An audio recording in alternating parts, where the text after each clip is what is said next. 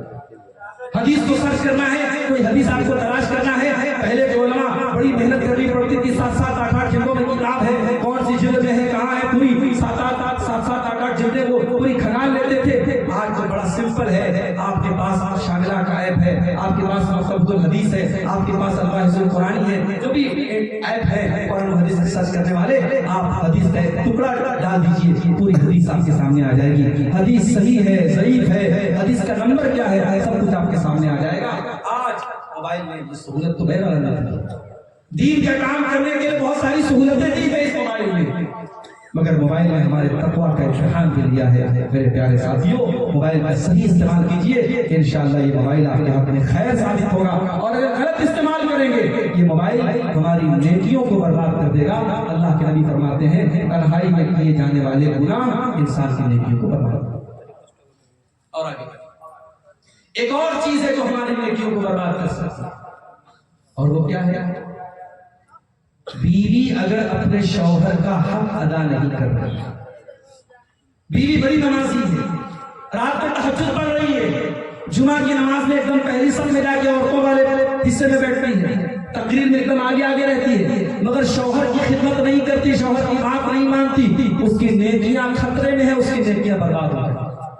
اللہ کے نبی فرماتے ہیں, ثلاثۃ لا يقبل اللہ صلاتهم, 3 لوگ ایسے جن کی نماز اللہ تعالیٰ قبول نہیں کرتا ہے. ولا تصعد الى السماء, ان کی نماز آسمان کے اوپر نہیں جاتی ہے. ولا تجاوز رؤوسهم, ان کی نماز ان کے سر کے اوپر بھی نہیں جاتی ہے. نمبر 1, رجل اما قوما وهم له كارهون, وہ انسان جو لوگوں کی امامت کر رہا ہے جبکہ لوگ اس کو ناپسند کر رہے ہیں, لوگ اس کو امام بنانا نہیں چاہتے ہیں, زبردستی وہ لوگوں کا امام بنا ہوا ہے. ایسا انسان کو بد نصیب ہے, اس کی نماز اللہ قبول نہیں کرے گا. نمبر 2, وَرَجُلٌ صَلَّى عَلَى جَنَازَةٍ وَلَمْ يُؤْمَرْ, وہ انسان جس نے کسی کے جنازے کی نماز پڑھائی جبکہ لوگوں نے اس کو حکم نہیں دیا ہے, وہ بغیر حکم کے اور بغیر مشورے کے جنازے کی نماز پڑھا رہا ہے. اور نمبر 3, وَامْرَأَةٌ دعاها زوجها الى فراشہ, اور وہ عورت جس کا شوہر اپنی ضرورت پوری کرنے کے اسے بلا رہا ہے اور وہ بغیر کسی مجبوری کے اپنے شوہر کی بات نہیں مان رہی ہے, اس عورت کی نماز بھی اللہ تعالیٰ قبول نہیں کرے گا. بہت خطرناک بات. میاں بیوی کا رشتہ صرف رشتہ نہیں, میاں بیوی ایک دوسرے کے لیے اللہ نے کہا قرآن میں لباس ہے. بہت ساری برائیوں سے شوہر بیوی کو بچاتا ہے, بیوی شوہر کو بچاتی ہے. اگر دونوں ایک دوسرے کی ضرورت کا خیال نہیں رکھیں گے, مرد کے قدم بہک سکتے ہیں اور قدم بہک سکتے ہیں. اس لیے اگر کوئی عورت اپنے شوہر کا حق ادا نہیں کر رہی ہے, اس بات کا ڈر ہے اس کی نیکیاں برباد ہو جائے گی, اس کی نماز قبول نہیں. اسی طریقے سے میری پیاری ماں اور بہنوں, جو عورت خوشبو لگا کر کے گھر سے باہر نکلتی ہے, جلسے میں جانے کے لیے نہیں, مارکیٹ میں جانے کے لیے نہیں, مسجد میں نماز پڑھنے کے لیے جاتی ہے خوشبو لگا کر کے, اللہ کے نبی فرماتے ہیں لا يقبل اللہ صلاۃ امرأۃ, اللہ تعالیٰ اس عورت کی نماز کو قبول نہیں کرتا ہے. تتطیب لہذا المسجد, جو مسجد میں خوشبو لگا کر کے آتی ہے, جو مسجد میں خوشبو لگا کر کے آتی ہے, اس عورت کی نماز اللہ تعالیٰ قبول نہیں کرتا ہے. حتی ترجع, جب تک کہ وہ عورت واپس نہ چلی جائے. وتغسل غسل الجنابہ, اور وہ غسل نہ کر لے جو جنابت میں کیا جاتا ہے, جو ناپاکی کے عالم میں کیا جاتا ہے, جب تک وہ ایسا غسل نہ کر لے اور اپنے بدن سے خوشبو کا اثر ختم نہ کر لے, تب تک اس عورت کی نماز قبول نہیں.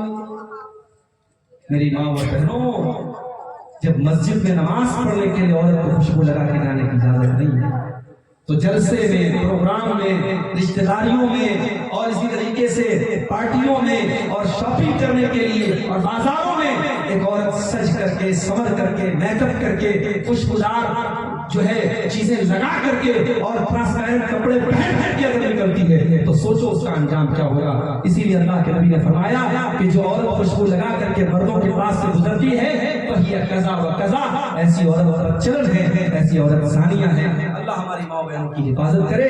خوشبو لگا کر کے عورت کا نکلنا یہ بھی عورت کی نیکیوں کو برباد کرتا ہے۔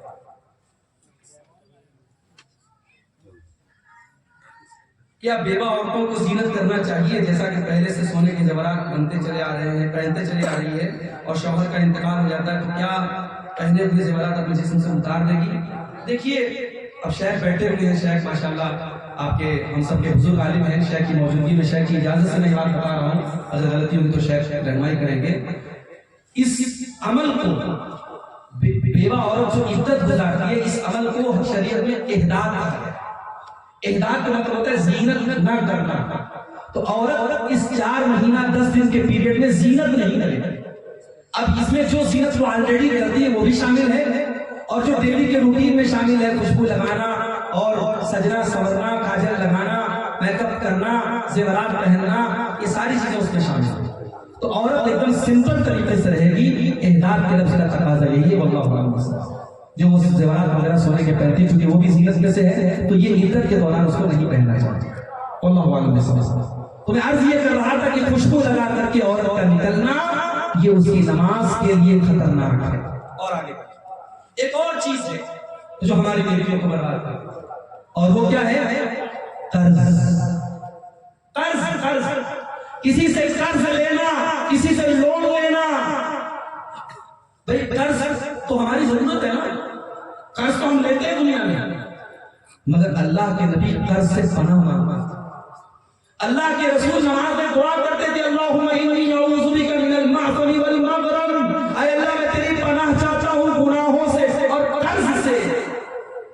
جب انسان قرض لیتا ہے تو جھوٹ بولتا ہے، وعدہ خلافی کرتا ہے، زبان پر پکا نہیں ہوتا۔ قرض انسان بہت مجبوری میں لیتا ہے، لے سکتا ہے، حرام نہیں ہے، مگر زندگی میں اگر قرض لیا ہے تو اس کو چکا کے جاؤ۔ اللہ کے نبی فرماتے ہیں یغفر للشہید، جو اللہ کے راستے میں شہید ہو جائے اس کے سارے گناہ معاف ہو جائیں گے، الا الدین، مگر قرض معاف نہیں ہوگا۔ اللہ کے راہ میں شہید ہو گیا، جان چلی گئی اس کی، سارے گناہ معاف ہو گئے، مگر قرضہ معاف نہیں ہوگا، قرضہ دینا پڑے گا اس کے بعد سے۔ یہاں باپ کا انتقال ہوتا ہے تو بیٹے بیٹھ کر کے بٹوارا کرتے ہیں، ابا کی زمین اور کھیت اور ماں کے زیورات کس کو ملے گے؟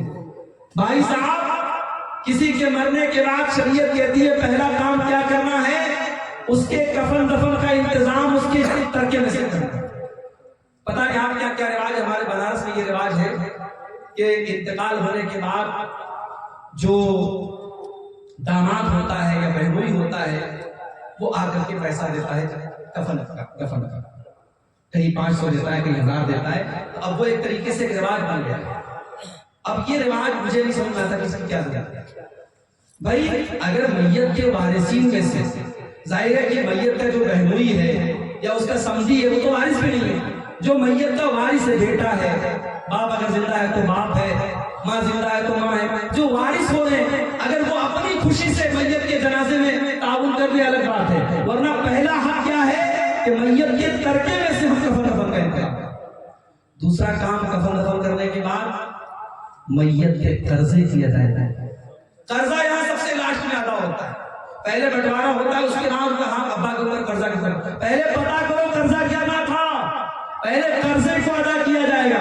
اس کے بعد نمبر 3، میت نے اگر وصیت کی ہے مدرسے میں اتنا دے دیا جائے، کمپلیکس میں اتنا دے دیا جائے، مسجد میں اتنا دے دیا جائے، تو 1/3 1/3 سے زیادہ ہم وصیت میں نہیں دیں گے۔ اگر ابا نے زیادہ وصیت کی ہے تب بھی ہم 1/3 تک دیں گے، اس سے زیادہ نہیں دیں گے۔ مان لو اگر میت 3 لاکھ روپیہ چھوڑ کے گیا ہے تو 1 لاکھ روپیہ اس وصیت کی جگہ پہ خرچ کیا جا سکتا ہے۔ اب اس کے بعد جو اماؤنٹ باقی بچا، جو جائیداد باقی بچی، اس میں میت کو ہم اس کے طرف تقسیم کریں۔ یہ ہے شریعت کا طریقہ۔ آج کیا ہوتا ہے، لوگ قرضہ لیتے ہیں اور اس قرضے کو لکھتے نہیں۔ آپ کو ایک نکتے کی بات بتاؤں، قرآن کی سب سے لمبی آیت دین ہے، سب سے لمبی آیت، اور اس آیت دین کا خلاصہ یہ ہے کہ جب بھی قرضہ اللہ کا لین دین کرو تو نوٹ کر لو، لکھ لو۔ اگر اولاد کو بتایا نہیں ہے تب بھی اولاد باپ کی ڈائری دیکھ کے سمجھ جائے کہ میرے باپ نے کتنا قرضہ لیا۔ تو قرضہ اگر 100 روپیہ بھی لیا میرے بھائی تو اس کو لکھ لیں. اور قرضے کی ادائیگی کے بغیر آپ اللہ کے چلے گئے تو جب تک قرضہ ادا نہیں ہوگا مغفرت نہیں ہوگی. اللہ کے رسول فرما رہے ہیں یغفر للشہید کل ذنب، شہید کے تمام گناہ معاف ہو جائیں گے الا الدین، مگر قرضہ معاف نہیں ہوگا. اور دوسری حدیث میں ہے کہ المیت معلق بالدین، مردہ قرضے کی وجہ سے معلق رہتا ہے، اس کی مغفرت رکی رہتی ہے جب تک کہ اس قرضے کو ادا نہ کرے. تو ٹھیک ہے، اللہ تعالی ہم سب کو قرضے کی ادائیگی کو زندگی میں کرنے کی توفیق. مسجد کا چندہ مسجد کے علاوہ قبرستان وغیرہ میں خرچ کر سکتے ہیں یا نہیں، جبکہ مسجد عیدگاہ اور قبرستان کی ایک ہی کمیٹی ہے. دیکھیے اگر چندہ دینے والے نے واضح طور پر کہا ہے کہ میرا چندہ مسجد میں دیا ہے تو اب اس کی حیثیت ایک طریقے سے وقف کی ہوگی. اور چندہ اس نے مسجد کے وقف کر دیا، اب اس کو آپ دوسری جگہ ٹرانسفر نہیں کر سکتے. جو شریعت کا مسئلہ یہ ہے کہ اگر مسجد کے وسیلے دیا ہے تو مسجد نہیں خرچ کرے. کمیٹی ایک تو الگ بات ہے، کمیٹی ایک ہونے سے وہ فنڈ ایک نہیں ہو جائے گا. اس لیے کہیں کہیں جو رسید ہوتی ہے رسید پر وضاحت ہوتی ہے کہ کس مد میں دیا جائے. اگر قبرستان مسجد اور مدرسہ تینوں کی ایک کمیٹی ہے تب بھی رسید پر اس بات کی وضاحت ہونی چاہیے کہ یہ چندہ کہاں دیا جا رہا ہے. مسجد کے لیے تو مسجد میں ہی دینا چاہیے.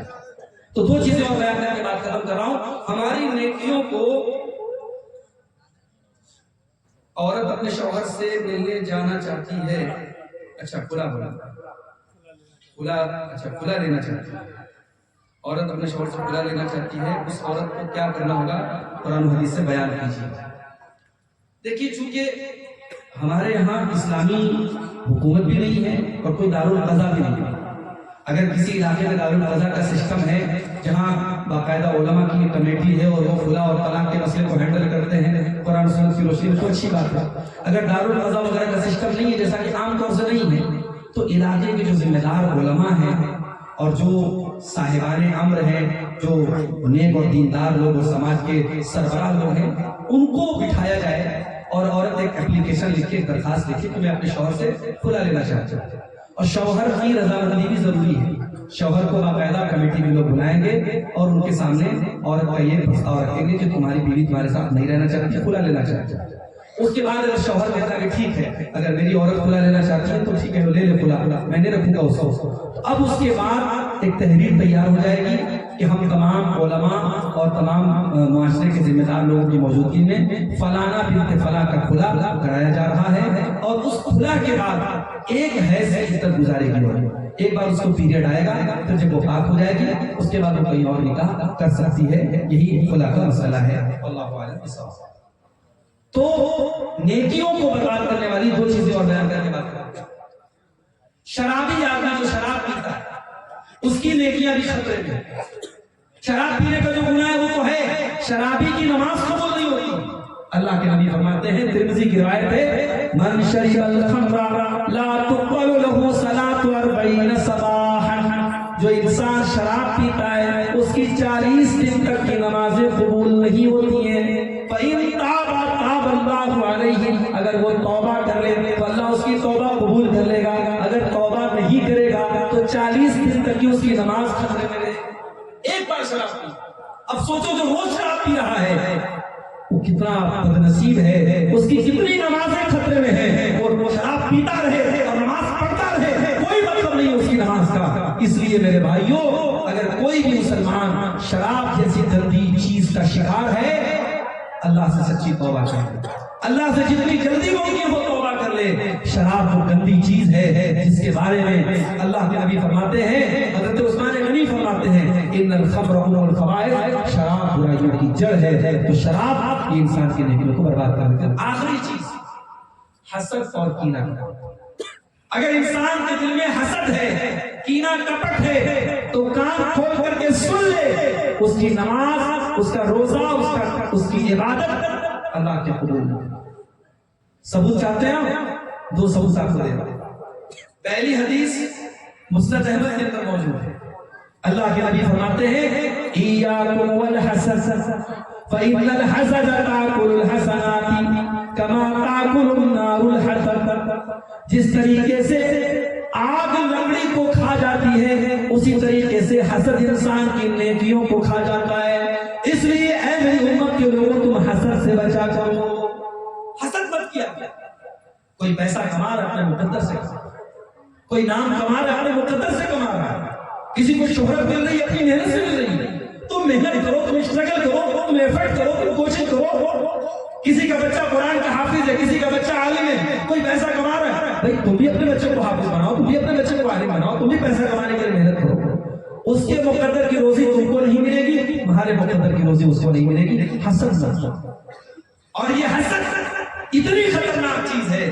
اللہ کے پیارے نبی فرماتے ہیں ہر سوموار کے دن اور ہر جمعرات کے دن اللہ رب العالمین مومن کو بخش دیتے ہیں, جنت کے دروازے کھول دیے جاتے ہیں اور مومن کو بخش دیا جاتا ہے. اسی لیے اللہ کے پیارے نبی ہر سوموار کو اور جمعرات کو روزہ رکھا کرتے ہیں. ابھی پرسوں میں پاکڑ ترجمہ کل میں پاکڑ گیا تھا, تو پاکڑ میں ہماری جماعت کے بڑے مستند عالم ہیں مولانا فیضی صاحب, فیضی صاحب, وہ بتانے لگے کہ سعودی عرب میں جو علماء ہیں سوموار کے دن عام طور سے آپ کو جو علماء ہیں وہ روزے کی حالت عام ہے. سعودی عرب میں حالانکہ بڑی دولت ہے, بڑی آسائش ہے, مگر اللہ کے رسول کی سنتوں کے معاملے میں بہت سینسٹیو ہے.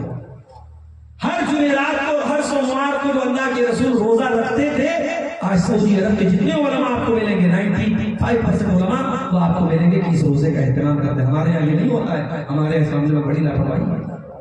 تو سوموار اور جمعرات کے دن اللہ کے نبی فرماتے ہیں جنت کے دروازے کھول دیے جاتے ہیں اور اللہ اپنے ہر اس بندے کی مغفرت کر دیتا ہے لا یشرک باللہ, جو اللہ کے ساتھ شرک نہ کرتا. اگر توحید پر ہے بندہ اللہ مغفرت کر دیتا ہے سوموار کے دن اور جمعرات کے دن. لیکن دو لوگوں کو اللہ چھوڑ دیتا ہے, دو لوگوں کی بخشش نہیں ہوتی. کون دو لوگ؟ جن کے دل میں ایک دوسرے کے لیے کینہ ہو, جن کے دل میں ایک دوسرے کے لیے دشمنی ہو, حسد ہو, جلن ہو. اللہ فرشتوں سے کہتا ہے انظروا هذین حتی یصطلحا, انظروا هذین حتی یصطلحا.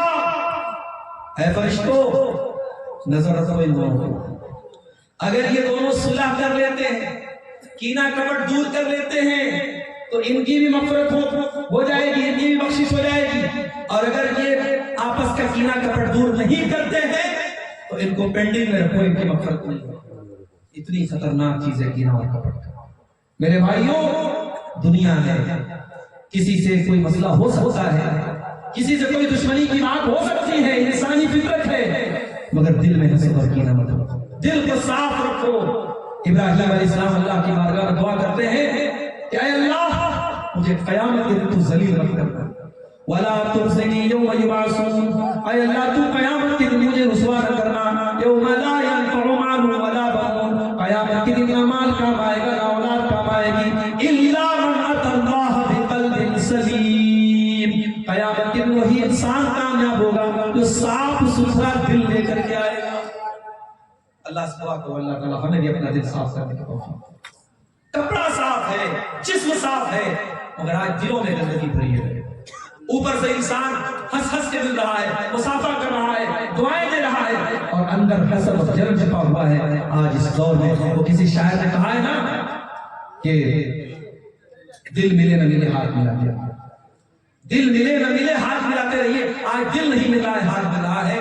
دعا کرو اللہ ہمیں ایک دوسرے سے دل ملانے کی توفیق عطا فرمائے. یہ چند چیزیں میں نے آپ کے سامنے بیان کی جو ہماری نیکیوں کو برباد کر دیتی ہیں. ایک صاحب نے سوال کیا ہے کہ داڑھی رکھنا سنت ہے یا فرض ہے. دیکھیے اللہ کے پیارے نبی صلی اللہ علیہ وسلم نے داڑھی رکھی, آپ نے آپ کے چہرے پر بھرپور داڑھی تھی, اس اعتبار سے ہم بولیں گے کہ اللہ کے رسول کی سنت ہے داڑھی.